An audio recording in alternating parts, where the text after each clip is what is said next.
روز بخیر بینندگان بینیاد گرامی رادیو زودی، امیدوارم خوب و خوش هستید و آماده شنیدن اخباری تازه ساعت به وقت پراگا ادا و من شادو گلخوجه در چند دقیقه دیگر برایتان خبرهای تاجیکستان و جهان را میرسانم و موضوعهایی را که گردآوری کردم وابسته به پرسش‌های پیوسته شما است در زیر صحبت‌های ما و از این رو باوری دارم که مورد تا آخری صحبت تماشا میکنید تا به سوالهایتان جواب بگیرید.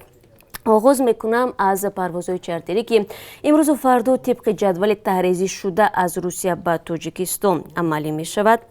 باید گفت که از روسیه به تاجیکستان شرکت سومون ایر امروز 3 پرواز رو انجام می‌دهد از مسکو و همچنین یک پرواز دیگر از سنت پترزبورگ به پایتخت تاجیکستان عملی می‌گردد.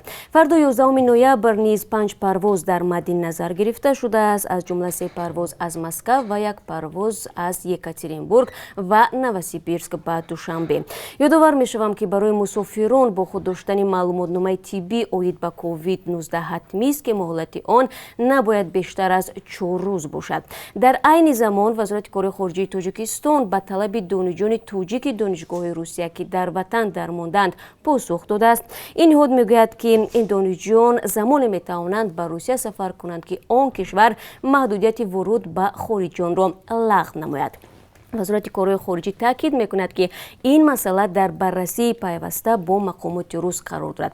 در خبرنامه از جمله آمده است: در جواب به یادداشت وزارت کار خارجه از 27 اکتبر سال 2020 درباره تنظیم سفر دانشجویان به روسیه، سفارت روسیه در دوشنبه ذکر نمود که ورود دانشجویان خارجی به این کشور پس از قبول قرار عمومی درباره اجازه ورود شهروندان خارجی به روسیه با در نظر داشت وضع بهداشتی و اپیدمیولوژی در شرایط همهگیری کرونا ویروس نو امکان پذیر خواهد شد. پایان اقتباس.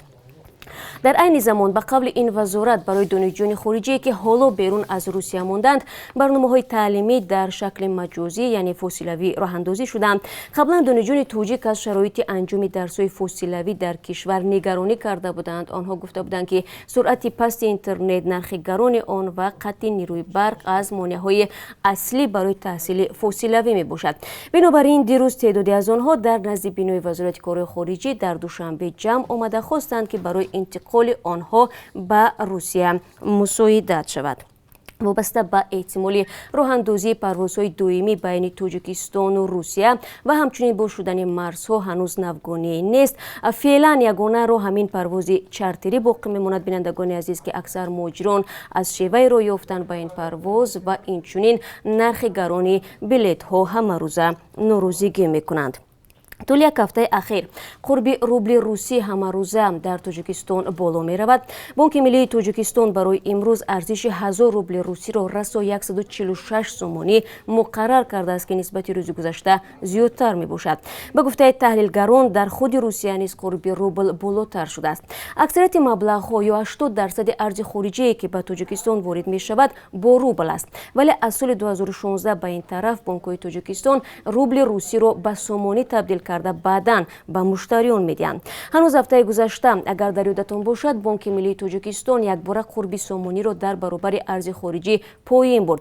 برای مثال اگر روز 3 نوامبر $1 آمریکایی 10 سومانی و 34 درهم ارزش داشت، روز 4 نوامبر الکی به 11 سومانی و 30 درهم برابر شد. همین گونه قرب 1000 روبل روسی هم که تا 129 سومانی پایان رفت، هفته گذشته از 140 سومانی بیشتر شد. این اقدامش را بانک ملی همچون تصحیح یک دفعه‌ای نام برد که به خاطر از بین بردن فرقیت قرب اسعار خارجی در بازار رسمی و غیر رسمی ارزیابی میکند. البته بلند شدن قرب روبل روسی خانواده‌های مهاجران کاری را در تاجیکستان خرسند کرده است، هرچند برخی از آنها در صحبت با رادیو زودی گفتند که در گرفتن پول از بانک‌ها تا اندازه مشکل میکشند. رهبران منطقه بزرگ روسیه با حکومت این کشور بابت جوری کردن محدودیت برای مهاجران تاکسیران مراجعت کردند. به سروزیر روسیه میخائیل میشوستین پیشنهاد شده است که مهاجران به صفت صاحبکار انفرادی به تاکسیرانی مشغول شوند. زیر این مراجعت نامه شهردار مسکو، گوبرناتور سنت پترزبورگ و رهبران ولایت‌های مسکو و لنینگراد امضا گذاشتند. به قول مقامات روس فعلا مهاجران موقع شهروندان روسیه را در فعالیت تاکسیرانی تنگ کرده بیش از 50% این бозорро дар даст доранд. асари чандбараки таксиҳо канорондани муҳоҷирон дар русия маҳдудияти нав нест. то кунун дар чанде аз вилоятҳои русия аз ҷумла челябинск ва новосибирск таксиронӣ ва фаъолияти муҳоҷирон дар нақлиёти ҷамъиятиро манъ карда буданд. дар гузашта идораи бозрасии давлатии автомобилии русия иддао карда буд ки аксар садамаҳои нақлиётӣ дар ҳудуди русия бо гуноҳи ронандаҳо аз кишварҳои узви иттиҳоди давлатҳои мустақил аз ҷумла Тоҷикистон сар мезанад. صبح امروز بعد امضای سازش ختم مناقشه در منطقه جدایی‌خواه قره‌باغ کوهی تخمیناً 40 نفر به قرارگاه بخش ارمنی رادیو آزادی در شهر یریوان حمله کردند.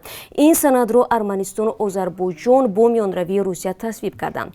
ازدحام بخش ارمنی رادیو آزادی را خواهی نامیده کوشش کرد به داخل قرارگاه رادیو آزادی وارد شود. مسئولان حمله گفتند که می‌خواهند تجهیزات رادیو آزادی را تخریب نموده امکان ندهند برنامه‌هایشان را پخش کنند. یک کارمند بخش ارمنی رادیو آزادی گفت در بین حمله کنندگان گراسیم وردانیان نام شخصی حضور داشت. او عضو اتحادیه انقلابی ارمنستان و یا دشنکت سودسون است. این گروه سیاسی همراه با چند حزب دیگر استعفای سروزیر ارمنستان نیکول پاشینیان را طلب کرده است. صبح امروز اعتراضگران به بینای حکومت و پارلمانت ارمنستان حمله کرده بودند.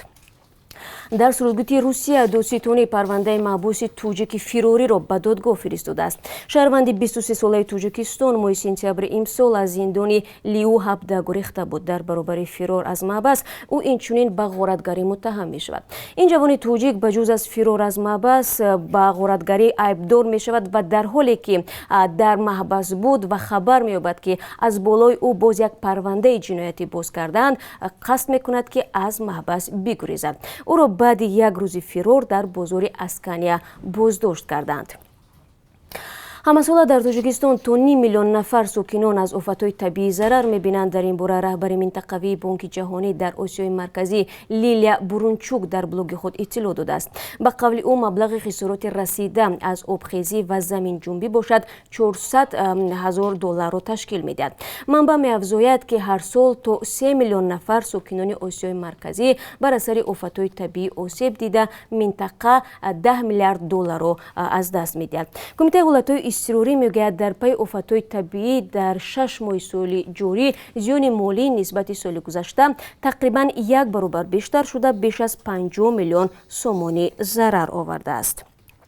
дар бохтар як корманди ҳукумати шаҳрро барои суистифода аз мақомаш дастгир карданд. оҷонсии зидди фасод мегӯяд Абдурахмонов мутахассиси шӯъбаи умумӣ назорат ва муроҷиати шаҳрвандони дастгоҳи раиси шаҳри бохтар будааст ва моҳи феврали имсол бо истифода аз мақоми хизматиаш аз шаҳрванд Собиров 80,000 сомонӣ гирифтаву ваъда додааст ки ӯро дар мавсими ҳаҷи имсола ба зиёрати Каъба мефиристад, вале ба ваъдааш вафо намекунад.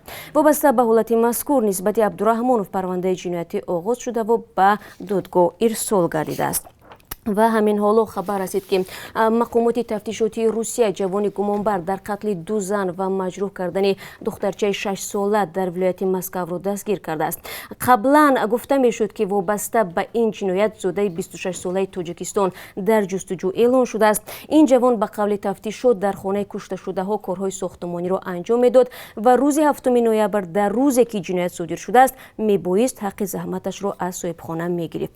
تفصیلات را بینندگان عزیز در برنامه خبری پیشنهادی شما خواهیم کرد. بعد از 3 ساعت دیگر فراموش نکنید و همچنین اگر تا آن دم شما یگون خبر فهمیدید و یا نواری جالبی داشتید که میخواهید ما این مواد شما رو در برنامه‌های بعدیمان استفاده کنیم، لطفاً در اختیار رادیو آزادی بگذارید.